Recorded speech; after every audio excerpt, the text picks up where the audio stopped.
Okay, तो चलो शुरुआत करते हैं। तो नेक्स्ट कंसेप्ट जो हम लोग देखने वाले हैं वो कौन सा है? Non aligned movement. तो ये पिछले सेशन में हमने यही देखा था कि नॉन अलाइंड मूवमेंट क्या है।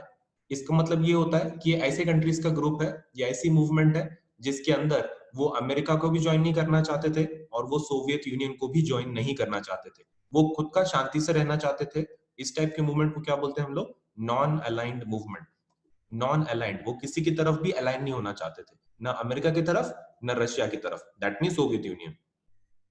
अभी नॉन अलाइंड मूवमेंट का कुछ फीचर्स देखते हैं कि किसने शुरुआत की, क्या हुआ, कैसे हुआ। तो देखो, जो मेन प्रॉब्लम है नॉन अलाइनमेंट का, मतलब जो जिससे शुरुआत हुई थी, वो ये था कि बहुत सारे जो एशियन एंड अफ्रीकन कंट्रीज हैं, तो वर्ल्ड वॉर टू के बाद वो इंडिपेंडेंट बन गए। जैसे कि वर्ल्ड वॉर टू कब खत्म हुआ? 1945 में। उसके बाद बहुत सारे Asian countries and African countries जिसके ऊपर यूरोपियन कंट्रीज रूल कर रहे थे, कॉलोनीज थे ना, हम भी तो एशियन कंट्री है ना जिसके ऊपर रूल कर रहे थे लोग। कौन? हमारे ऊपर ब्रिटिश रूल कर रहा था। तो सबको इंडिपेंडेंस मिल गया।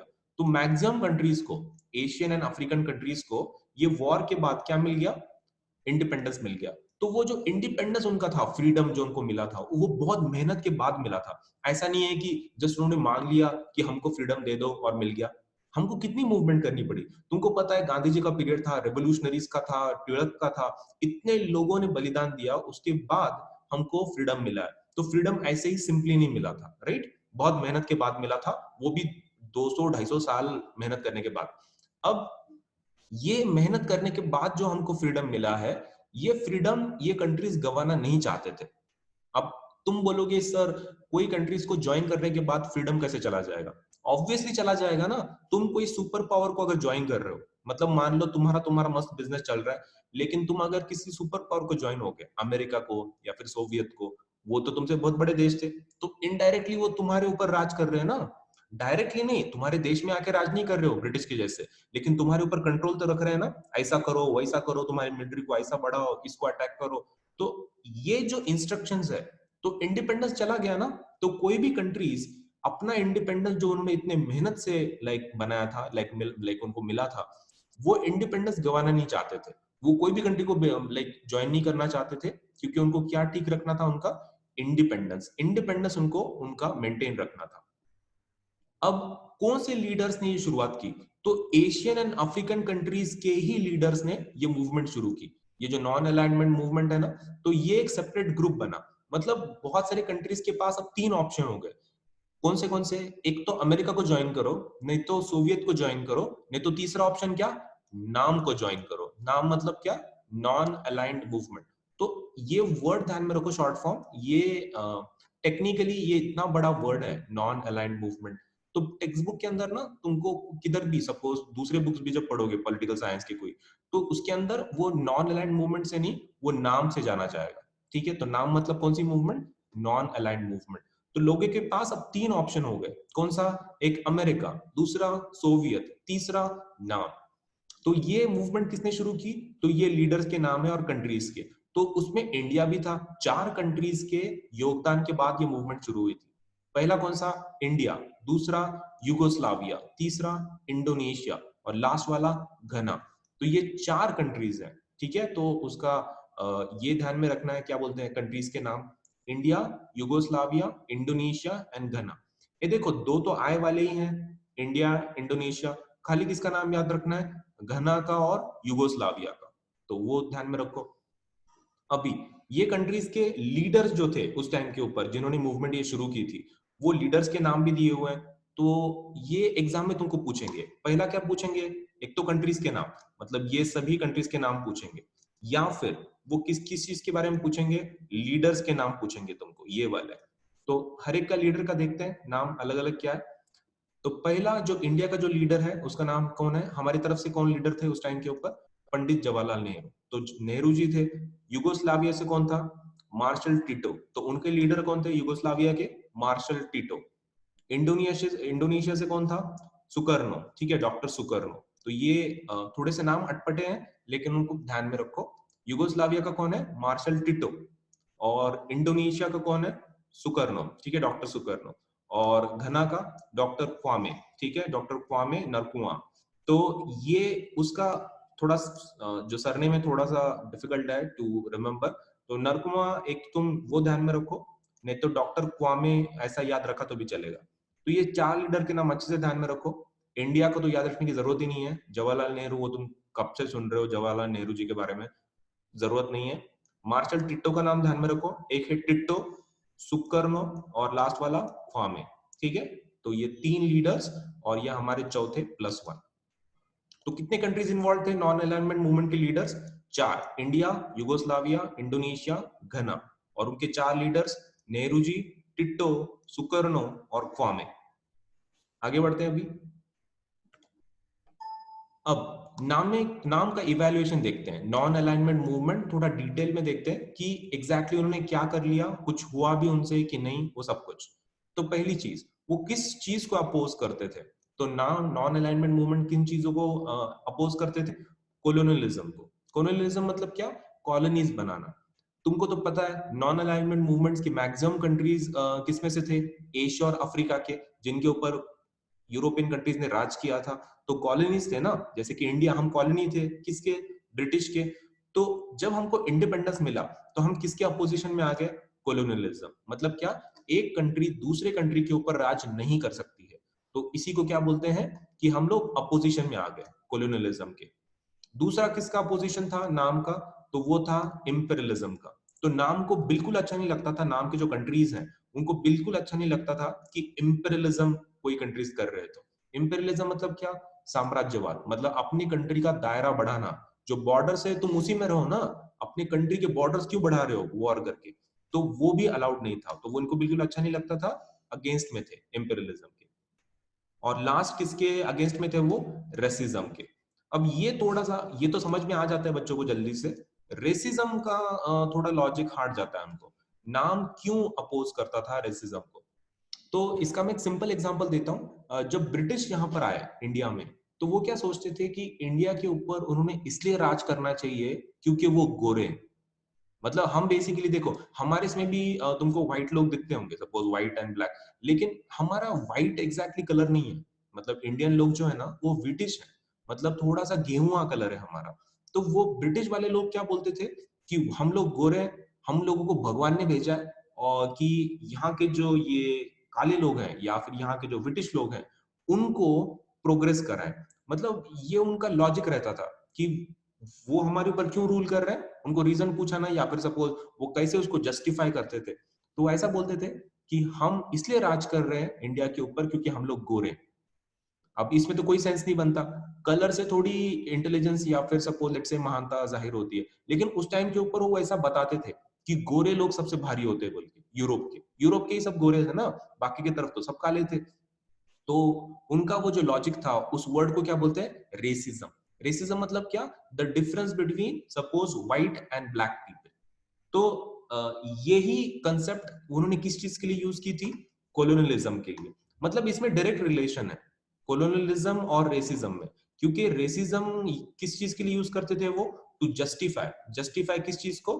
कोलोनियलिज्म को, कि हम कॉलोनीज बढ़ाएंगे क्योंकि भगवान ने हमको ये आदेश दिए है कि वो जो ब्लैक पीपल है उनको जाके हेल्प करो। ऐसा वो बताते थे, लिटरली दे यूज्ड टू से। उसको इंग्लिश में क्या बोलते पता है क्या? व्हाइट मैन्स बर्डन बोलते हैं। व्हाइट मैन्स बर्डन बोलते हैं, बर्डन इन द सेंस कि बाबा ये भगवान ने हमको काम दिया है, ये भगवान ने हमको बर्डन दिया है कि हम लोग ब्लैक पीपल को हेल्प करें।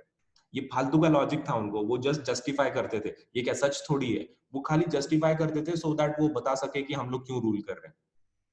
अब ये सभी चीजों के बारे में अपोज करते थे नाम की कंट्रीज, कोलोनियलिज्म को, इंपीरियलिज्म को और रेसिज्म को। अब उसके बाद इंटरनेशनल डिस्प्यूट्स जो भी हैं, नाम का ऐसा मानना था कि नाम की जो कंट्रीज है वो बोलते थे कि इंटरनेशनल डिस्प्यूट्स तो होंगे ही होंगे।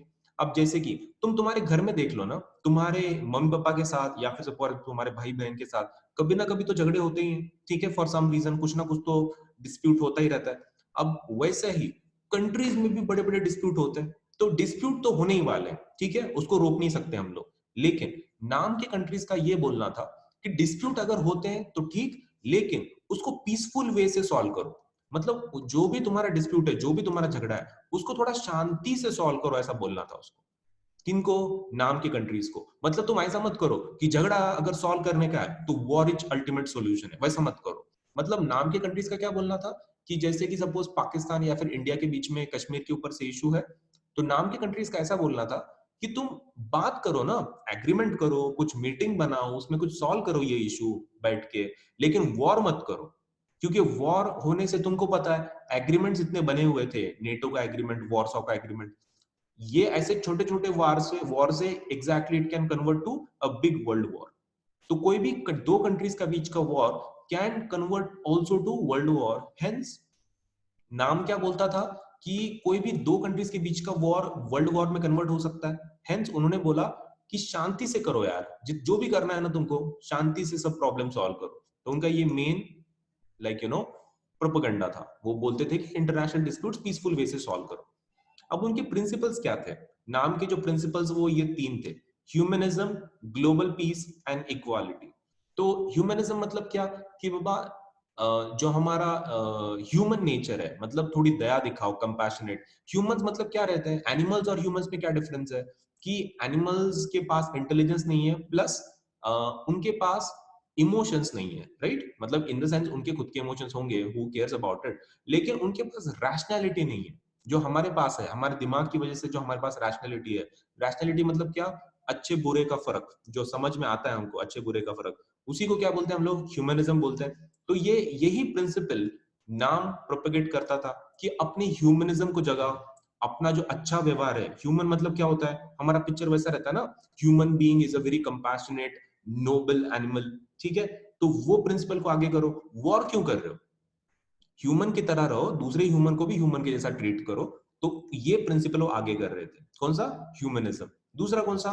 Global piece. अब ये समझाने की तो कुछ जरूरत नहीं है, सब तरफ शांति रखो, ग्लोबल पीस रखो। और क्या आगे प्रोपेगेट करते थे वो? इक्वालिटी। इक्वालिटी किस चीज में? मनुष्य मनुष्य में वो तो इक्वालिटी है ही है, वो तो रखो बोले, लेकिन कंट्रीज के बीच में भी इक्वालिटी रखो ना। तुम ऐसा क्यों कर रहे हो कि अमेरिका एक सुपर पावर और बाकी की कंट्रीज, बाकी के सब ऐसे फटीचर है? ऐसा थोड़ी है। वो क्या बोल रहे हैं कि सभी कंट्रीज को इक्वल दर्जा दो, उनको रिस्पेक्ट दो, तभी जाके क्या होगा? वर्ल्ड में पीस बनेगा। वर्ल्ड का पीस कब बन सकता है? जब सब तरफ इक्वालिटी हो। ये पॉसिबिलिटी है। तो इसलिए उन्होंने ये तीन प्रिंसिपल्स क्या किए? प्रोपेगेट किए। कौन से? ह्यूमनिज्म, ग्लोबल पीस और इक्वालिटी। अब नाम के कुछ डिमांड्स थे। नाम कुछ डिमांड्स थे उनके कि बाबा वो वर्ल्ड से ये चाहते थे कि हमको ये चाहिए। तो पहला जो डिमांड था नाम के कंट्रीज का, जो भी नाम में कंबाइन हुआ, जो ज्वाइन हुआ नाम के मूवमेंट्स को, उनके पहला डिमांड था डिसआर्मामेंट। ठीक है? आर्म्स मतलब क्या? आर्म्स को बढ़ाना। आर्मामेंट मतलब आर्म्स को बढ़ाना, मतलब वेपन्स को बढ़ाना। और डिसआर्मामेंट मतलब वेपन्स को घटाना। तो वेपन्स को घटाना उसको मतलब क्या बोलते हैं? डिसआर्मामेंट। तो वो क्या बोल रहे थे कि तुम्हारी ये सिचुएशन की वजह से, कि जो तुम्हारी आर्म्स रेस बढ़ गई है, कि कोई कंट्री अपनी मिलिट्री या फिर वेपन्स बढ़ा रही है, तो दूसरी कंट्री भी जो बढ़ा रही थी, उसको क्या बोलते हैं? Arms race. तो इसको थोड़ा कम करो। क्यों? क्योंकि इसी सिचुएशन की वजह से थोड़ा टेंस वातावरण हो रहा है, एनवायरमेंट टेंस हो रहा है, और उसके बाद वॉर में कन्वर्ट हो रहा है वो। तो ये वॉर क्यों हुआ? बहुत सारे, जस्ट बिकॉज दूसरी कंट्री एक दूसरे के साथ सेफ फील नहीं कर रही थी। मतलब जैसे कि हम लोग पाकिस्तान से सेफ फील नहीं करते, पाकिस्तान को भी इंडिया से सेफ फील नहीं होता। क्यों? क्योंकि दोनों के पास क्या करते हैं? वेपन्स बढ़ाते रहते हैं। लेकिन मान लो कि कोई ऐसा टाइम आया कि जिस वक्त ना पाकिस्तान के पास वेपन्स है ना इंडिया के पास वेपन्स है, तो दोनों के अंदर क्या रहेगा? डर नहीं रहेगा कि बाबा वेपन्स उनके पास नहीं है, हमारे पास नहीं है, हम लोग शांति से ही रहने वाले। तो वॉर टल जाएगा।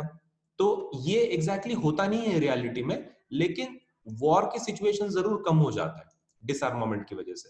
तो ये पॉलिसी क्या है? अपने वेपन्स का कम करो, जितने भी वेपन्स है तुम वो कम कम करते जाओ, और कुछ रखो मत। वेपन्स क्यों तैयार करने? वॉर ही मत करो ना, तो उसके लिए वेपन्स भी मत बनाओ। दूसरा क्या? Fostering human rights. वो तो तुमको ऑलरेडी बोला मैंने कि ह्यूमैनिटी के ऊपर बहुत फोकस था इनका। क्योंकि ह्यूमन मतलब क्या रहता है? बेसिकली बहुत शांति प्रिय, एकदम भारी का सबसे एनिमल पूरे वर्ल्ड के अंदर। तो वो ह्यूमैनिटी को जगाओ। वो तो पहले से बोल रहे थे एक दूसरे के साथ भाई भाई के जैसा रिलेशंस रखो, भाईचारा रखो। तो वो उनका डिमांड था ह्यूमन राइट्स का। और क्या था? Problems of poor and under developed countries. ठीक है? मतलब वो क्या बोल रहे थे कि इस प्रॉब्लम को सॉल्व करो। ये क्वेश्चन को भूल जाओ तुम। मतलब सपोज वर्ल्ड के अंदर किसको सुपर पावर बनना है या फिर किसके आर्म्स बढ़ाने हैं उसको भूल जाओ ना यार। दुनिया के अंदर इतने बाकी के प्रॉब्लम्स है वो सॉल्व करो। और उन्होंने कौन से दो प्रॉब्लम्स हाईलाइट किए, एक है पुअर दैट मींस पॉवर्टी और दूसरा है अंडर डेवलप्ड। सभी देश बहुत एक तो गरीब थे या फिर अंडर डेवलप्ड थे, डेवलपमेंट ही नहीं थी कुछ। तो नाम कंट्रीज का क्या बोलना था, तुमको फोकस करना है ना। अमेरिका और पर्टिकुलरली सोवियत यूनियन को बोल रहे थे ये लोग नाम वाले कि तुमको वर्ल्ड के अंदर सुपर पावर बनना है ना, दैट इज फाइन, वो रखो, लेकिन बिना इसके करो, वेपन्स के करो। ऊपर से अगर तुमको फोकस करना ही है तो वर्ल्ड के अंदर बहुत सारे प्रॉब्लम्स है जिसके ऊपर तुम फोकस कर सकते हो। तुमको मदद करनी है ना, वर्ल्ड के अंदर सबसे सुपर पावर बनना है ना, तो एक काम करो, तुम वर्ल्ड के प्रॉब्लम सॉल्व करो। और वर्ल्ड के प्रॉब्लम्स कौन से उन्होंने बताया, हाईलाइट किए, poor and under developed countries के। मतलब जो गरीब देश हैं, जो अंडर डेवलप्ड है, उनको मदद करो ना। उसी भी उससे भी तुम सुपर पावर बन सकते हो। तो शांति से सभी को डेवलप करो सो दैट सब तरफ इक्वालिटी रहेगी और सब तरफ शांति बनी रहेगी। अब नेक्स्ट जो उनका डिमांड था वो कौन सा था, demand of new international economic order. ठीक है, तो ये कोई इंस्टीट्यूशन नहीं है। बहुत सारे स्टूडेंट्स को क्या लगता है ये इंस्टीट्यूशन है, वैसा नहीं है। वो क्या बोल रहे थे, न्यू इंटरनेशनल इकोनॉमिक ऑर्डर ये बनाओ। इसका क्या मतलब है पहले समझ के लेते हैं। तो जो इकोनॉमी है, वर्ल्ड की जो अर्थव्यवस्था है पूरे वर्ल्ड की, तो वो कौन से दो कंट्रीज में डिवाइडेड थी, एक थी अमेरिका, राइट, अमेरिका में थी, और दूसरी कौन सी थी, सोवियत यूनियन। तो दो ही कंट्रीज के पास मतलब सबसे वर्ल्ड के पावरफुल इकोनॉमीज थे ये। मतलब एक तो अमेरिका के, नहीं तो सोवियत यूनियन के। नाम का डिमांड ये था कि नया इकोनॉमिक ऑर्डर बनाओ। मतलब ये दोनों के पास सिर्फ इसकी इकोनॉमिक पावर मत रखो, ये डिवाइड करो अलग अलग कंट्रीज में। मतलब हर एक कंट्री को मौका चाहिए ना अर्थव्यवस्था खुद की सुधारने की, वर्ल्ड में सबसे पावरफुल बनने की। तो न्यू इंटरनेशनल इकोनॉमिक ऑर्डर बनाओ। मतलब पहले जैसा मत रखो, ओपन रखो, सबको डेवलपमेंट दो। तो ये नया इकोनॉमिक ऑर्डर बनाओ, ऐसा किसका डिमांड था, नाम का। अब नाम के इफेक्ट देख लेते हैं कि इफेक्ट क्या हो गए। ये जो उनके डिमांड्स है ना उसकी वजह से कुछ हुआ भी कि नहीं वो देखते हैं। तो नाम का जो पहला इफेक्ट था वो ये था, inspired less developed countries to come together. मतलब ये पहले से ही ग्रुप किसका था, नाम अफ्रीकन एंड एशियन कंट्रीज की जो कॉलोनीज में कन्वर्टेड थे पहले, जो फ्रीडम जिनको मिला वर्ल्ड वॉर 2 के बाद। तो वैसे कंट्रीज का ग्रुप था नाम का। तो इसने इंस्पायर किया, किसको इंस्पायर किया, जो गरीब देश हैं, जो डेवलप्ड देश हैं, ठीक है, लेस डेवलप्ड मतलब बहुत ही गरीब जो देश है, वो उनको इंस्पायर किया कि वो नाम को ज्वाइन करें। तो बहुत सारे कंट्रीज जो लेस डेवलप्ड हैं वो किसको ज्वाइन हो गए, फिर नाम को ज्वाइन हो गए। और दूसरा क्या, gave countries confidence to assert themselves. तो ये कंट्रीज को कॉन्फिडेंस दिया, कौन से कंट्रीज को, ये लेस डेवलप्ड कंट्रीज को। वो पहले शांत बैठते थे ना, मतलब कुछ अमेरिका ने बोला या फिर सोवियत ने उनको कुछ बोला तो शांत बैठते थे क्योंकि वो बड़े दादा थे। लेकिन अब क्या हो गया, नाम को ज्वाइन करने के बाद, नाम को ज्वाइन करने के बाद उनमें कॉन्फिडेंस बढ़ गया और वो अपना जो भी उनको चाहिए वो ओपनली बताने लग गए। तो अब उनका डर जो है वो खत्म हो गया, कौन से कंट्रीज का, लेस डेवलप्ड कंट्रीज का। तो नाम को ज्वाइन कर लिया उन्होंने, एक तो इंस्पायर हो गया वो ज्वाइन करने को, प्लस और क्या उससे फर्क हुआ कि वो खुद उनका कॉन्फिडेंस बढ़ा, ये कंट्रीज का कॉन्फिडेंस बढ़ गया और वो खुद को क्या करने लग गए, एजर्ट करने लग गए। एजर्ट मतलब क्या, कि छुपा के कुछ नहीं रख रहे थे, अभी वो ओपनली बता रहे थे उनको जो भी चाहिए। वो ओपनली बता रहे थे। ऐसा नहीं है कि अमेरिका के डर से या फिर सोवियत के डर से चुपचाप बैठ रहे थे। अब क्या कर रहे थे वो, मस्त एकदम पूरा ओपनली सबको बता रहे थे उनको क्या चाहिए। तो ये डिफरेंस है नाम के इफेक्ट्स में। ठीक है, पहला क्या, डेवलप कंट्रीज उसमें ज्वाइन हो गए, और दूसरा क्या, उनके अंदर कॉन्फिडेंस बढ़ गया जिसकी वजह से अब वो एजर्ट करने लग गए खुद को। अब एंड ऑफ कोल्ड वॉर देखते हैं कि कोल्ड वॉर के एंड में क्या हुआ। ठीक है, ये एक अच्छा कंसेप्ट है, तो देख लेते हैं एंड ऑफ कोल्ड वॉर में क्या हुआ। अब ये थोड़ा सा समझने के लिए हार्ड है, इसलिए बहुत सारे पॉइंट्स है, सो एक एक एक्सप्लेन करता हूं मैं। पहला जो है, एंड जो हुआ कोल्ड वॉर का, उसमें ये था कि सोवियत यूनियन जो है, सोवियत यूनियन, उन्होंने पॉलिसी अपनाई ओपनिंग ऑफ इकोनॉमी की। ये पहला कंसेप्ट समझ के लेते हैं, क्या बोल रहे हैं, Soviet union adopted policy of opening up of economy. तो तुमको मैंने बेसिक डिफरेंस क्या बोला था अमेरिका और सोवियत यूनियन में, कि दोनों इकोनॉमीज एक ओपन थी एक क्लोज थी, राइट। एक ओपन मार्केट था, एक क्लोज मार्केट था। ओपन मार्केट किसका था, अमेरिका का। और क्लोज मार्केट किसका था? सोवियत का। तो उन्होंने बाद में, पहले उनको अच्छा लग गया, क्या हो गया था कि उन्होंने मार्केट क्यों क्लोज रखा था? क्योंकि दूसरी कंट्री अगर उनके कंट्री में आके कोई प्रोडक्ट बेच रही है तो वो क्या हो जाएगा, इनडायरेक्टली उनके मार्केट को कंट्रोल करेगा। मतलब जैसे कि मान लो चाइना इंडिया के अंदर बहुत सारा माल बेच रहा है, बहुत सारे पैसे कमा रहा है इंडिया से, तो इनडायरेक्टली वो किसके ऊपर रूल कर रहा है? इंडिया के ऊपर, राइट? वैसे ही हम क्या करेंगे, चाइना को यहाँ पे सपोज अलाउ ही नहीं किया हमारी तरफ मार्केट में बेचना, क्योंकि वो जब बेच रहे हैं तो यहाँ से पैसा कमा रहे हैं, तो हमारे ऊपर उनका एक होल्ड आ रहा है, तो हमने उनको अलाउ ही अगर नहीं किया तो क्या हो जाएगा, हमारे ऊपर कोई कंट्रोल ही नहीं आएगा किसी कंट्री का, चाइना कंट्रोल ही नहीं कर पाएगी कभी। तो सोवियत का एग्जैक्टली यही लॉजिक था।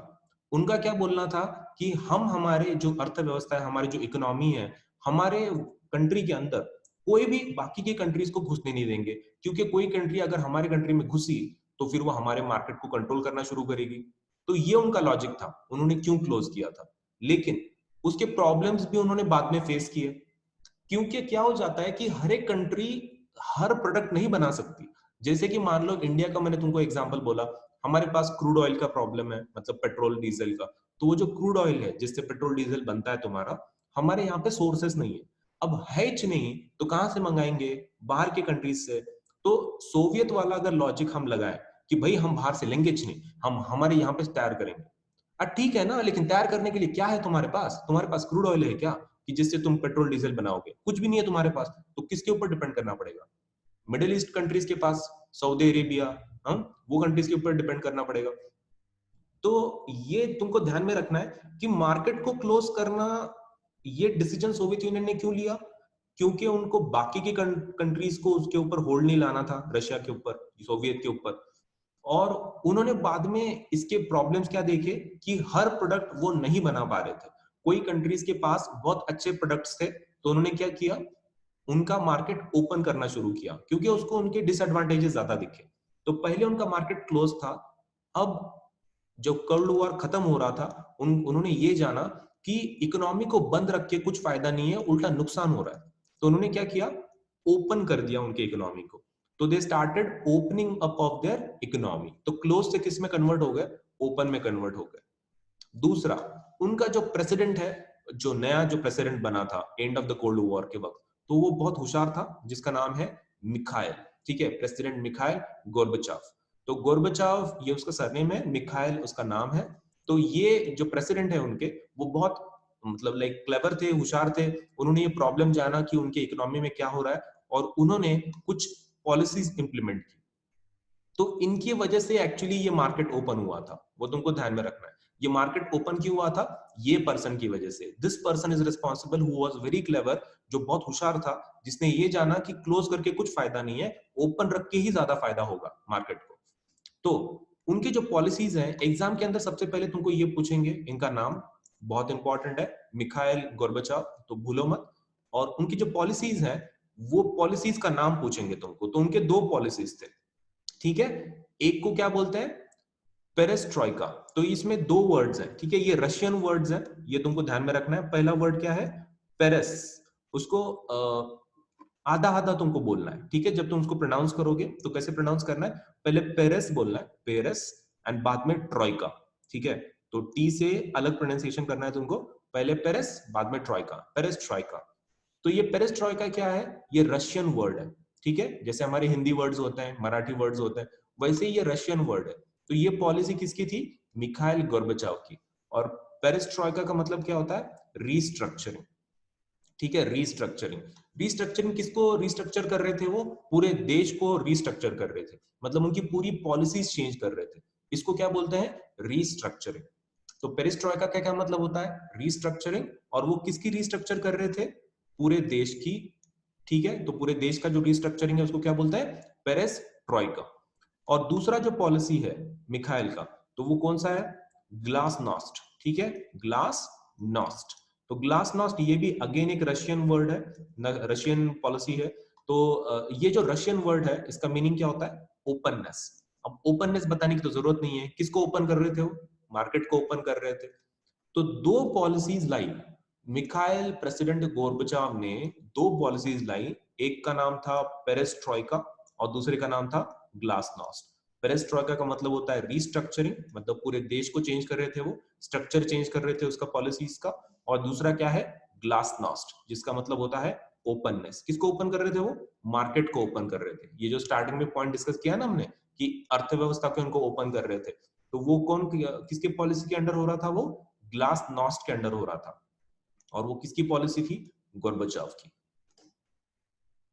ऊपर से ये दो पॉलिसीज तो उन्होंने इंप्लीमेंट की गोर्बाचोव ने, लेकिन उसने उसकी और एक पॉलिसी थी जो उसने उसको लगा कि हाँ शायद करना चाहिए। एक्चुअली ये उनकी उन्होंने खुद से नहीं किया था, उनको उनके ऊपर प्रेशर वैसा आ रहा था। उनके कंट्री में कैसा था कि जो मीडिया है, मतलब न्यूज़पेपर वाले, तो उनको अलाउड ही नहीं था कि कोई न्यूज पब्लिश करे। मतलब कोई भी न्यूज अगर तुमको पब्लिश करनी है ना, सबसे पहले सरकार के पास आओ, परमिशन लो, फिर पब्लिश करो। ऐसा लॉजिक था। मतलब हमारे इंडिया में कैसे होता है, अगर कोई न्यूज हो गई तो वो चपकच भी छाप सकते हैं, उनको गवर्नमेंट की, हमारी सरकार की परमिशन लेने की जरूरत नहीं है। मतलब जैसे कि मान लो कोई पेपर ले लो, टाइम्स ऑफ इंडिया ले लो, तो टाइम्स ऑफ इंडिया जब कोई न्यूज छापेगी, उसको किसी परमिशन लेने की जरूरत नहीं है इंडिया के अंदर। लेकिन कोई न्यूज़पेपर वाले जो सोवियत में थे उस टाइम के ऊपर, ठीक है, कोल्ड वॉर के वक्त, उनको अलाउड नहीं था कोई भी न्यूज पब्लिश करना without permission of Soviet union. मतलब उनकी जो सरकार है, पहले उनसे परमिशन लो उस न्यूज छापने के लिए, फिर तुम न्यूज छाप सकते हो। ऐसा कंट्रोल था। और ये क्यों रखते थे ये ऐसा कंट्रोल?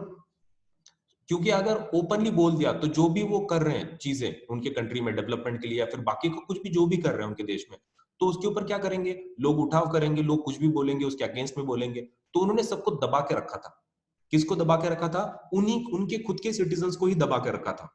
और जरूरी भी होता है। तुम सोचोगे कि कोई कंट्री अपने ही देश के लोगों को क्यों दबा के रखेगी, तो कभी कभार लगता है वो। तुम देखो ना, मैं तुमको एक एग्जांपल देता हूँ। अब मान लो कि मार्केट में सपोज तुम जाके कोई कार खरीद रहे हो, ठीक है, तुम्हारी फैमिली कोई कार खरीद रही है, तो अगर कार खरीदनी है तो कोई कलर तुमको डिसाइड करना पड़ेगा, ठीक है, कौन सी कलर की गाड़ी लेनी है। अब तुम्हारे फैमिली में मान लो तुम्हारे मम्मी पापा हैं, तुम हो, और तुम्हारा भाई है फॉर एग्जाम्पल, या फिर बहन है, जो भी है। तो तुम्हारे मम्मी पापा और तुम दो लोग, तो चार लोगों में इतना ज्यादा कंफ्यूजन होता है ना कौन से कलर की गाड़ी लेने का। तो तुम सोचो ना, एक पर्टिकुलर इश्यू के लिए अगर चार लोगों के अलग अलग व्यूज हैं, मतलब जैसे कि किसी को ऑरेंज कलर की गाड़ी चाहिए, किसी को ब्लैक की चाहिए, किसी को व्हाइट की चाहिए, किसी को ब्लू चाहिए, तो एक गाड़ी लेने में चार लोग अगर इतना डिस्कशन कर रहे हैं, हाँ, हफ्तों हफ्तों डिस्कशन कंप्लीट नहीं होता है, मैं तुमको बता रहा हूँ सीरियसली। ये फैमिलीज में होता है, जब वो कार लेते हैं ना, कलर के ऊपर से इतना डिस्कशन होता है, हफ्ते हफ्ते महीनों महीनों भर चलता है। और सिर्फ चार लोग ही तो हैं। सिर्फ चार लोग अगर इतना उत्पात मचा सकते हैं, तुम ये सोचो कि कोई देश में अगर कोई डिसीजन लेना है, कि कोई कुछ चीज करनी है, कुछ डिसीजन लेना है पूरे देश के अंदर, तो इतनी जो पॉपुलेशन है वो कितना कंफ्यूजन क्रिएट करेगी। चार लोग अगर फैमिली के इतना कंफ्यूजन क्रिएट करते हैं, तो देश की पॉपुलेशन कितना कंफ्यूजन क्रिएट करेगी। इसलिए उन्होंने क्या किया था, सबको दबा के रखा था। क्योंकि दबा के नहीं रखेंगे तो हर एक अपना अपना ओपिनियन देगा, ये चाहिए वो चाहिए सब कुछ चाहिए। अरे भाई, काम करें कि उनकी चॉइसेस देखें, काम करना भी तो जरूरी है। तो इसलिए उन्होंने क्या करके रखा था, पूरे लोगों को दबा के रखा था। उसके पॉजिटिव साइड्स भी हैं, नेगेटिव साइड्स भी हैं, लेकिन हम लोग वो डिस्कस नहीं करने वाले। तुमको खाली इतना ही समझ के लेना पड़ेगा कि उन्होंने लोगों को क्यों दबा के रखा था। क्योंकि ज्यादा लोगों से क्या हो जाता है, ज्यादा व्यूज तैयार होते हैं, और ज्यादा व्यूज से क्या तैयार हो जाता है, प्रॉब्लम सॉल्व नहीं होते हैं, और कुछ चीजें इंप्लीमेंट नहीं होती है देश के अंदर। इसलिए ये पहले बंद था। लेकिन मिखाइल गोर्बाचोव को क्या लगा कि हाँ बाबा, ये प्रॉब्लम जो है थोड़ा बहुत सॉल्व होना चाहिए। तो उन्होंने क्या कर लिया, जो मीडिया है उसके ऊपर का कंट्रोल रिड्यूस कर दिया। तो कंट्रोल उन्होंने पूरी तरह से रिड्यूस कर लिया। ये उनका एक चेंज था, वो ध्यान में रखना है। ऊपर से changes in economic and political sphere, ये तो उन्होंने रिस्ट्रक्चरिंग के वक्त ही लाया था, कि इकोनॉमी और पॉलिटिकल स्ट्रक्चर में जो उन्होंने चेंज लाया था, वो रिस्ट्रक्चरिंग के वक्त ही लाया था। और उन्होंने और एक चेंज क्या लाया, मीडिया के ऊपर का जो कंट्रोल था वो थोड़ा रिड्यूस कर लिया, पूरा खत्म नहीं किया, लेकिन थोड़ा रिड्यूस कर लिया। अब जो नेक्स्ट पार्ट है, reasons of suppose end of cold war, तो नेक्स्ट है ईस्ट यूरोपियन कंट्रीज, ये देखते हैं। अब ये कंट्रीज का ज्यादा योगदान क्या है, तो ईस्ट यूरोपियन मतलब कौन से, यूरोप का जो पार्ट है वो ईस्टर्न प्लेस का। तो मैप एक बार मैं दिखा लेता हूं, जस्ट 1 मिनट। अच्छा, मैप थोड़े शायद पिछले 2-3 स्लाइड्स पे है, थोड़ा सा पीछे जाना पड़ेगा हमको।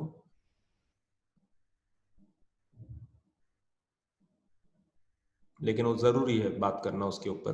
तभी तभी तुमको समझ में आएगा कि ईस्ट यूरोपियन कंट्रीज का क्या लॉजिक है विद ये जो हम पॉइंट पढ़ रहे हैं कोल्ड वॉर के एंड का। तो उसका और ईस्ट यूरोपियन कंट्रीज का क्या रिलेशन है, ये समझने के लिए वो मैप होना बहुत जरूरी है। एक्चुअली वहीं पे मैंने पेस्ट करना चाहिए था, सॉरी अबाउट दैट। थोड़ा सा टाइम वेस्ट हो रहा है हमारा, लेकिन let me show you that map. वो पॉइंट दिमाग में छप जाएगा तुम्हारे फिर।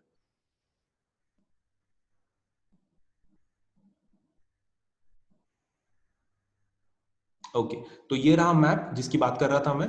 तो जो सोवियत यूनियन है वो ये था, राइट, पहले वाला कंट्री बहुत बड़ा। अब इसके ये जो पार्ट है वो यूरोपियन पार्ट है, ठीक है, ये वाला जो पार्ट है वो यूरोप का पार्ट है। तो ये वाला पार्ट कौन सा है, इधर वाला वुड बी वेस्टर्न पार्ट। इधर वाला जो पार्ट है ना, सपोज ये ईस्टर्न पार्ट हो गया, मतलब ईस्टर्न यूरोपियन कंट्रीज। तो क्या हो गया, ये जो ईस्टर्न यूरोपियन कंट्रीज है वो किसके इन्फ्लुएंस में आ गए, सोवियत यूनियन के इन्फ्लुएंस में आ गए। क्यों, क्योंकि वो इसके पास में थे। तो पूरे यूरोप के ऊपर सोवियत यूनियन मतलब अपना कब्जा नहीं कर पाया था। सोवियत यूनियन किसके सपोज ज्यादा किसको इन्फ्लुएंस कर पाया, ईस्ट यूरोपियन कंट्रीज को। तो जितने यूरोप के ईस्टर्न पार्ट में थे ये वाले कंट्रीज, ठीक है, मतलब सोवियत यूनियन के एग्जैक्टली पास के, मतलब रशिया के पास वाले कंट्रीज को उन्होंने क्या कर लिया, अपने घेरे में ला लिया, अपने इन्फ्लुएंस के अंडर। तो ये तुमको ध्यान में रखना है, सबसे ज्यादा इन्फ्लुएंस्ड कौन था, ईस्टर्न यूरोपियन कंट्रीज। अब ये हमको अगर फर्क समझ में आया है, let us continue with our point जो हम लोग देख रहे थे।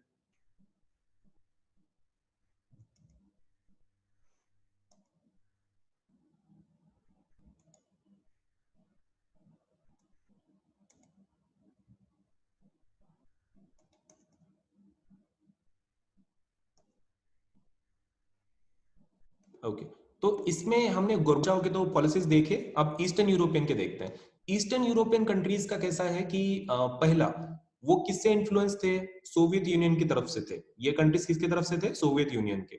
सोवियत यूनियन की तरफ से थे, मतलब उनके पास कौन सी इकोनॉमी होगी, सोशलिस्ट इकोनॉमी होगी, कम्युनिस्ट, क्योंकि तुमको बोला था मैंने अमेरिका के पास कौन सी इकोनॉमी थी, कैपिटलिस्ट। और सोवियत यूनियन के पास कौन सी थी, सोशलिस्ट, जिसको कम्युनिस्ट इकोनॉमी बोलते हैं। तो ये सभी कंट्रीज किसके अंडर इन्फ्लुएंस में थे, सोवियत के इन्फ्लुएंस में थे, और इसलिए उनके पास इकोनॉमी कौन सी थी, कम्युनिस्ट इकोनॉमी थी। लेकिन सोवियत यूनियन क्या हो गया, डिसइंटीग्रेट शुरू हो गया था 1990 के वक्त। सोवियत यूनियन के टुकड़े होना शुरू हो गए थे, जिसकी वजह से उनका इन्फ्लुएंस भी खत्म हो रहा था। ऊपर से सोवियत यूनियन जब खुद का मार्केट ओपन कर रहा था, तो ईस्टर्न यूरोपियन ने भी क्या सोचा, अगर वो सोवियत यूनियन खुद अपने मार्केट ओपन अगर कर रहा है, तो हम अपना मार्केट ओपन क्यों ना करें। तो ये कंट्रीज भी क्या हो गए, कैपिटलिस्ट में कन्वर्ट हो गए। कैपिटलिस्ट में कन्वर्ट हो गए मतलब क्या, कि उनकी इकोनॉमी उन्होंने ओपन कर दिया और प्राइवेट कंपनीज को अलाउ कर लिया, मतलब लोग प्राइवेट कंपनीज अपने खोल सकते हैं, प्राइवेट प्रॉपर्टी अलाउ हो गई। अब पहले नहीं थी, अब हो गई। और ये क्यों हुआ, क्योंकि सोवियत यूनियन खुद चेंज कर रहा था वो। तो ये कंट्रीज ने भी सोचा अगर सोवियत यूनियन चेंज कर रहा है तो हम क्यों चेंज नहीं कर रहे, तो उन्होंने भी कर लिया। ऊपर से रेजिम चेंज, ये तुमको ध्यान में रखना है। रेजिम चेंज मतलब क्या, कि वहां पे सरकारें बदल गई, किधर, ईस्ट यूरोपियन कंट्रीज में। पहले की सरकार किसकी तरफ से थी, सोवियत यूनियन की। लेकिन अभी की सरकार सब में क्या हो गया, चेंजेस हो गए, रेजिम चेंज मिल गया उनको, सरकार बदल गई। अब नेक्स्ट पॉइंट जो है वो क्या है, Soviet union disintegrated into several countries. ये सबसे बड़ा पॉइंट है। जो कोल्ड वॉर जो एंड हुआ था उसका मेन रीजन एक्चुअली ये था। ये तो है, ये तो ठीक ही है, सपोज तीन रीजंस, लेकिन सबसे बड़ा रीजन कौन सा था, ये था, सोवियत यूनियन के खुद के टुकड़े हो गए थे। ठीक है, तो ये हमारा जो कंट्री है सोवियत का, तो ये पूरा था। तो ये देखो मैप पूरा, ये जो रेड कलर का तुमको जो बॉर्डर दिख रहा है ना, ये वाला फिर यहां से यहां तक, ये पर्टिकुलर रीजन से, तो ये पूरा मिला के इतना पूरा क्या था, सोवियत यूनियन था। मतलब कोल्ड वॉर के वक्त ये पूरा रीजन सोवियत यूनियन था। तुम सोचो ना कितना बड़ा हो गया वो पार्ट, मतलब वर्ल्ड का कितना बड़ा देश हो गया वो। तो इसके पूरे टुकड़े होना शुरू हो गए, क्यों, क्योंकि इंटरनल कॉन्फ्लिक्ट्स बहुत थे। सभी उसमें के जो रीजन्स थे सबको सोवियत यूनियन के साथ नहीं रहना था, तो उसके बहुत सारे कंट्रीज बन गए। और वही कंट्रीज को हम लोग क्या बोल रहे हैं, ये जो डिसइंटीग्रेशन हो गया वो कौन से कंट्रीज में हो गया, तुम देख सकते हो। यहाँ का जो कंट्री बना है ना, यूक्रेन, फिर बेलारूस, ये जो प्लेसेस बता रहे हैं हम लोग, कजाकिस्तान, जॉर्जिया, ये किसका पार्ट थे पहले, सोवियत यूनियन का पार्ट थे। और बाद में क्या हो गया, डिसइंटीग्रेशन के बाद अलग अलग हो गए वो। अब उसको देख के क्या लगता है उस मैप को, सबसे बड़ा कंट्री कौन सा बन गया ये सपोज डिसइंटीग्रेशन के बाद? तो देखने पे से ही दिखता है सबसे बड़ा कंट्री जो डिसइंटीग्रेशन के बाद बना सोवियत यूनियन का, वो कौन था? रशिया। तो एग्जाम के अंदर तुमको ये क्वेश्चन जरूर पूछेंगे कि सोवियत यूनियन का जब डिसइंटीग्रेशन हुआ तो सबसे बड़ा कंट्री कौन सा बना? तो वो कौन सा था? रशिया था। तो वो तुमको ध्यान में रखना है।